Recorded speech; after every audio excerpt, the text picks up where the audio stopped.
Bonjour à tous, je m'appelle Alexandra Schumann, j'ai 17 ans et je suis dans cette école depuis le jardin d'enfants, depuis très longtemps. Pour mon travail de fin de cycle, j'ai écrit un monologue autour du silence. Mais je ne suis pas du tout partie de là. Depuis plusieurs années, à chaque fois que je regardais les travaux de fin de cycle des 11e classes, je me posais toujours un peu la question, qu'est-ce que moi je voulais faire? Et la réponse qui revenait à chaque fois, c'était le cheval. Je ne savais pas exactement comment, mais je voulais travailler autour du cheval. Et c'est comme ça qu'en septembre, je suis arrivée dans la classe à la rentrée et j'avais cette idée-là de travailler autour du cheval. Et ma deuxième passion étant la musique, j'ai essayé de trouver j'ai essayé de trouver comment la musique pourrait créer un lien entre moi et le cheval. Donc je suis arrivée avec ces idées-là, ces deux thèmes, et j'ai cheminé comme ça pendant quelques mois, avec d'un côté la musique, l'acoustique, la cadence, le rythme, et de l'autre le cheval, notamment en lisant des livres autour du cheval. Arrivé mi-novembre, il y a un premier problème, ce que je qualifiais de problème qui est apparu, c'était que je me suis rendu compte que le cheval, il ne communiquait non dans une forme de musique, mais dans le silence. Et à ce moment-là, je me suis dit, mince, c'était pas ça mon idée de base. Et je suis allée voir Madame Luther-Alvetro, professeure de mathématiques, et je lui ai dit que j'avais ce problème, je ne savais pas comment avancer. Et elle m'a dit, non Alexandra, c'est pas un problème, au contraire, tu es en train de plonger dans ce TFC. Et je me suis dit, ben ouais, pourquoi pas, c'est vrai. Et j'ai vu ce thème, le silence, et je l'ai trouvé intéressant. C'est vrai que jamais j'aurais pu imaginer faire mon travail de fin de cycle sur le silence. Et je me suis dit, pourquoi pas. Donc c'est comme ça que j'ai commencé à faire des recherches sur Internet, à lire des articles autour du silence. Ensuite est arrivé décembre et janvier, donc la période avant notre voyage en Inde. Et là, j'ai un petit peu laissé de côté ce travail de fin de cycle. Mais avant de partir en Inde, j'ai eu un rendez-vous avec Madame Schwartz, ma deuxième tutrice, et Madame Luther-Alvetro. Et elles m'ont demandé d'essayer de trouver le silence en Inde. Et c'est vrai que ça faisait plusieurs semaines que j'attendais de pouvoir partir dans ce pays inconnu et pouvoir écouter le silence.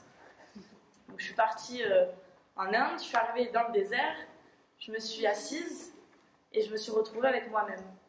Et là, j'ai essayé de commencer à méditer, respirer et essayer de me reconnecter à moi. Mais je me suis rendu compte que le silence que j'étais allée chercher en Inde, je ne l'avais pas reconnu, je ne l'avais pas trouvé.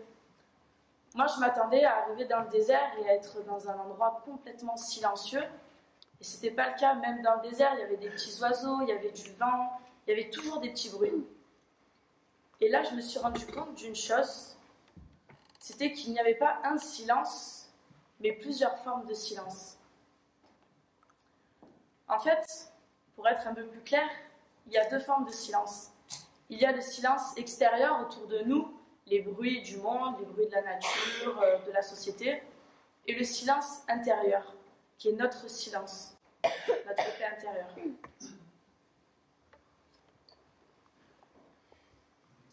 Au retour d'Inde, j'ai écrit un texte sur ce silence avec ces nouvelles expériences.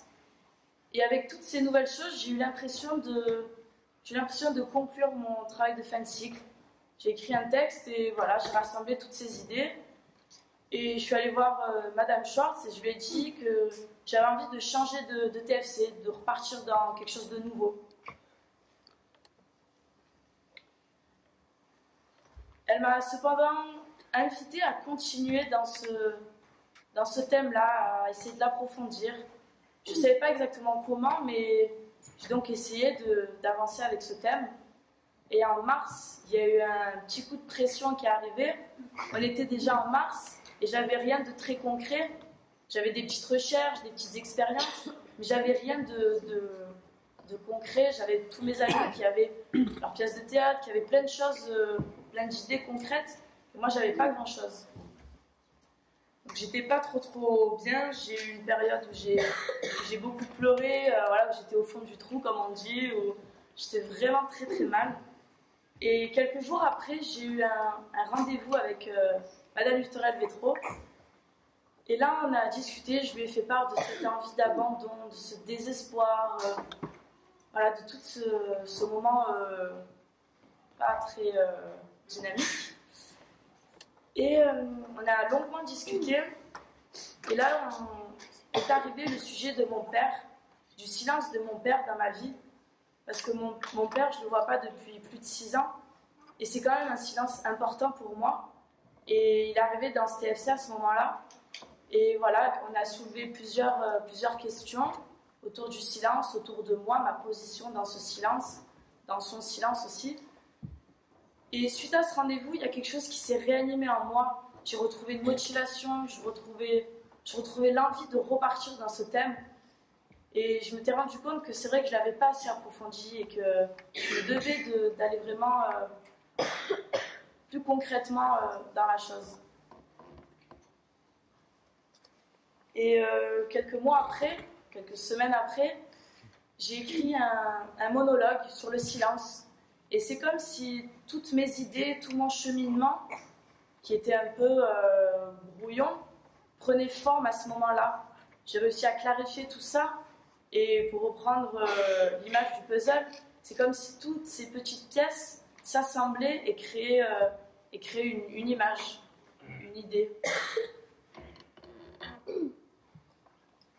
Ceux qui me connaissent pourront être surpris, moi la première, d'avoir réalisé ce travail de fencing sur le silence. C'est vrai que dans la vie, je suis quelqu'un de dynamique, d'énergique, et je me suis rendu compte que j'avais un peu laissé ce silence de côté, que j'avais pas vraiment pris le temps de me poser avec moi-même. Et à travers ce cheminement, je me suis rendu compte à quel point le silence, il nous aidait à ça. Il nous aidait à nous reconnecter à notre intérieur.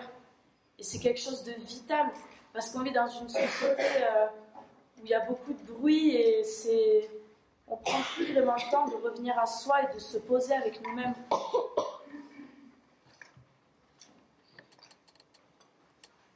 Ce silence, il m'aide à vivre le présent, notamment en Inde, où j'ai réappris à vivre le présent. Et je continue mon chemin avec ce silence et cette paix qu'il m'a apporté. Et je me suis aussi rendu compte que le silence, ça servait à rien de traverser le monde pour essayer de le trouver, parce qu'il était toujours là, il était toujours autour de nous. Et si on avait besoin, voilà, on pourrait compter sur lui, enfin, compter sur nous-mêmes en fait. Avant de vous présenter ma présentation théâtrale, j'aimerais vous partager un petit extrait d'un livre de Frédéric Lenoir, L'âme du monde, que j'ai lu, ce livre est arrivé dans ce travail de fencing, et je suis tombée sur un passage qui m'a plutôt parlé. Pour entendre la musique, pour entendre l'âme du monde, nous avons besoin de silence. Si notre esprit est sans cesse préoccupé, agité, actif, il ne pourra avoir accès à sa source profonde. Accordons à notre esprit, chaque jour, des moments de calme. De ce profond silence, jailliront les plus beaux fruits de l'âme. Paix, douceur, joie, amour, compréhension, lumière. Le recueillement est la respiration de l'âme, car notre esprit a autant besoin de silence que notre corps a besoin d'air.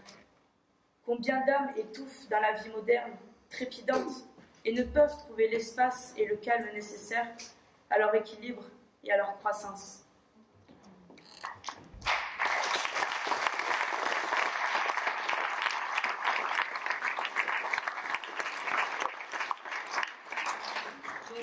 Deux petits mots avant de vous présenter ma présentation scénique. Vous verrez au milieu donc, du monologue que je vais vous citer, un petit film que j'ai tourné, que j'ai monté, réalisé, merci, et où je suis avec les chevaux. Et je trouvais très important d'intégrer le cheval dans cette présentation et dans ce travail de fencing, parce que ça reste un animal extrêmement important dans ma vie, qui m'a amené au silence. Et voilà, je trouvais très important de le mettre aussi en avant ce soir, cet après-midi. Il est là, partout, tout autour. Tu ne le vois pas toujours, tu ne l'entends pas toujours, et pourtant il t'apprend tant et tant chaque instant. Écoute les bruits du monde et ceux de la nature, l'acoustique de ton âme et celle de ton cœur. Entends-tu la sonorité de l'espace et celle de l'univers infini? Non, ce n'est pas en fermant les yeux et en bouchant tes oreilles que ce silence apparaîtra. Enfin, un silence furtif, dynamique et sanguin s'offrira à toi. Celui-là est extérieur à notre être. Je ne te parle pas de ce bruit incessant du monde qui cesse le temps de quelques battements, mais d'un autre silence, bien plus profond encore. Reprenons avec la pensée. Ce torrent d'images, d'imagination, d'avis, de jugement ou de réflexion nous éloigne de notre silence intérieur. En effet, les valeurs du silence sont nombreuses et elles sont le lien même de notre rapport à l'être. En effet, elles distinguent le degré d'intériorité, de présence ou d'attention de l'être.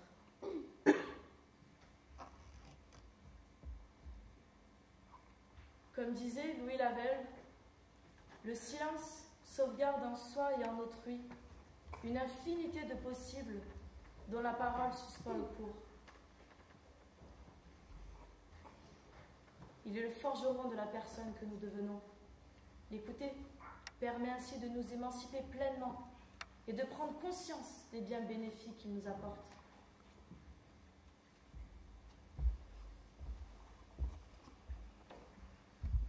Ce silence qui vit en moi à chaque seconde de ma vie est devenu une force et une détermination incommensurables.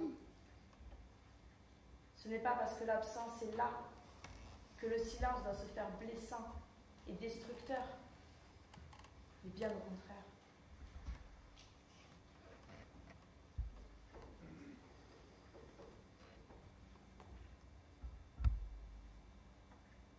Créateur de la musique, du rythme, de la cadence, du tempo, de l'allure, au pas, au trot, galop.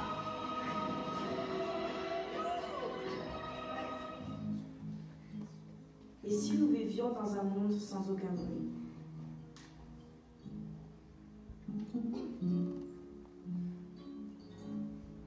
Le silence est à lui-même son propre sens et notre propre question.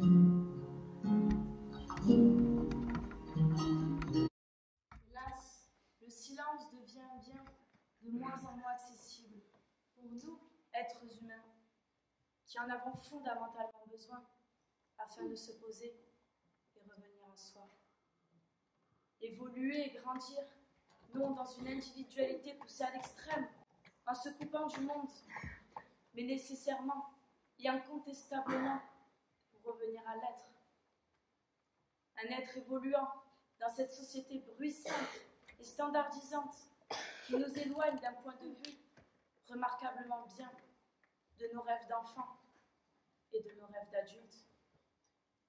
Mais ce n'est pas entièrement sa faute, car chacun a ce quelque chose au fond de lui, et au tôt ou tard, il sera mené à faire sa rencontre. Il sera toujours là.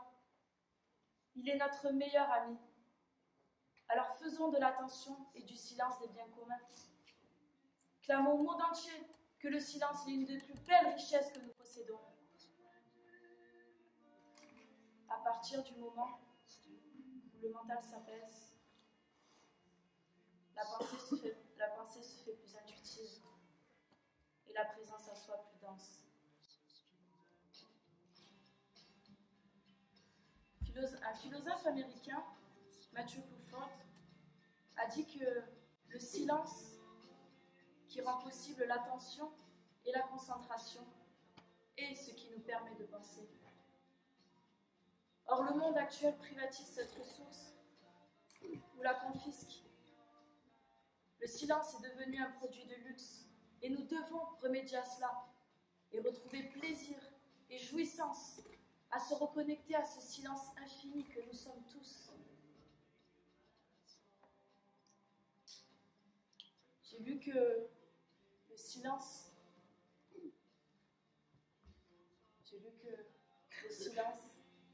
rend possible les rapports humains, les événements, en se teintant de toutes les infinies nuances de nos vies. J'ai pensé alors à l'incroyable arc-en-ciel que cela donnait. J'ai vu tous ces pigments prononcés exploser devant moi. Et j'ai clamé tout haut. Qu'est-ce qui est plus complet que le silence ?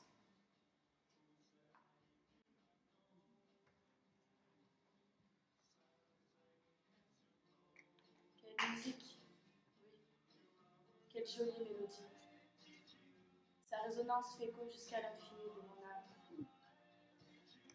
Il y a présent temps pour moi de vous laisser avec cela, car le silence est d'or, alors je me tais.